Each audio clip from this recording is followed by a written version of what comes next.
করার জন্য আপনাদেরকে জানাই অসংখ্য অসংখ্য ধন্যবাদ। আপনারা দেখছেন আপনাদের প্রিয় ইউটিউব চ্যানেল wow007। তো ফ্রেন্ডস, ইতিমধ্যে আশাকর্মী অঙ্গনওয়াড়ি কর্মীদের বেতন বৃদ্ধি করা হলো। বিরাট বড় আপডেট আজকের এই ভিডিওটিতে। ভিডিওটি সম্পূর্ণ দেখবেন। চ্যানেলে যারা এই ভিডিওটি প্রথম দেখছেন অবশ্যই চ্যানেলটিকে সাবস্ক্রাইব করে পাশে থাকা বেল আইকনটিতে প্রেস করে রাখুন পরবর্তী নতুন আপডেট পাওয়ার জন্য। তো ফ্রেন্ডস, চলুন দেখে নেওয়া যাক আজকের এই গুরুত্বপূর্ণ আপডেটটি। কত টাকা বেতন বৃদ্ধি হলো আশাকর্মী অঙ্গনওয়াড়ি কর্মীদের, চলুন এক নজরে দেখে নেওয়া যাক। আপনারা এখানে দেখতেই পাচ্ছেন ভোটের আগেই মমতার মাস্টার স্ট্রোক মমতা ব্যানার্জি কিন্তু একটা বিরাট বড় আপডেট দিল। কি বলা হয়েছে? অঙ্গনওয়াড়ি ও আশাকর্মীদের বেতন বৃদ্ধিতে বড় ঘোষণা। এক নজরে চলুন দেখে নেওয়া যাক। এখানে বলা হয়েছে, দেখতেই পাচ্ছেন যে 2026 বিধানসভা নির্বাচনের রণভেরি বাজার আগেই কিন্তু সামাজিক সুরক্ষার বড়সড় বাজি ধরল কিন্তু ঘাসফুল শিবির। এবং শুক্রবার 20 মার্চ দেখুন প্রকাশিত তৃণমূল কংগ্রেসের নির্বাচন ইস্তাহারে রাজ্যের হাজার হাজার অঙ্গনওয়াড়ি কর্মী ও সহায়িকাদের জন্য কিন্তু বড় ঘোষণা করলেন। এখানে কি বলা হয়েছে? সরাসরি আর্থিক সুরাহা দিতে অঙ্গনওয়াড়ি এবং আশাকর্মীদের মাসিক সাময়িক বেতন প্রায় 1000 টাকা বৃদ্ধির প্রতিশ্রুতি দেওয়া হয়েছে।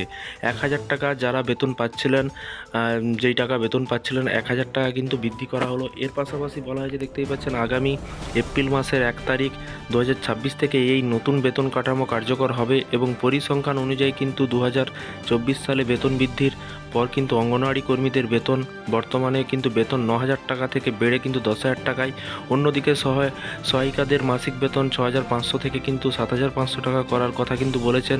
গত 2 বছরে ধারাবাহিকভাবে কিন্তু এই সাম্মানিক বৃদ্ধি পাওয়ার গ্রামীণ ও শহরতলীয় মহিলা ও কর্মীদের মধ্যে কিন্তু খুশির জোয়ার।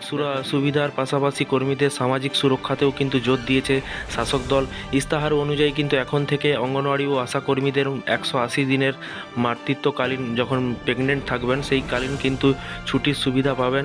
এছাড়াও 60 বছর বয়সের পরে কোনো কর্মীর দুর্ভাগ্যবশত মৃত্যু হলে তার পরিবার কিন্তু এককালীন কিন্তু 5 লক্ষ টাকা আর্থিক সহায়তা দেওয়ার এই ঐতিহাসিক প্রতিশ্রুতি দেওয়া হয়েছে। এবং রাজনৈতিক বিশ্লেষকদের মতে কিন্তু মহিলা ও ভোটারদের সমর্থন পোস্ত করতে কিন্তু এই মাস্টার স্ট্রোক আসন্ন নির্বাচনে শাসক দলের অনেকটাই সুবিধাজনক অবস্থানে কিন্তু পৌঁছে দিতে পারছেন। 1000 টাকা কিন্তু বৃদ্ধি করা হলো।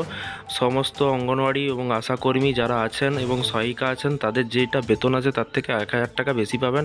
এটাই কিন্তু মাননীয় মুখ্যমন্ত্রী ইস্তাহারে কিন্তু প্রকাশ করেছে। তো এই ছিল আজকে একটি গুরুত্বপূর্ণ আপডেট। এই ধরনের সরকারি কর্মচারী বেতন বৃদ্ধি যোজনা প্রকল্প সমস্ত রকমের আপডেট পেতে চ্যানেলটিকে সাবস্ক্রাইব করে রাখুন পরবর্তী নতুন আপডেট পাওয়ার জন্য। ভালো থাকবেন, সুস্থ থাকবেন এবং নিজের খেয়াল রাখবেন। Thank you.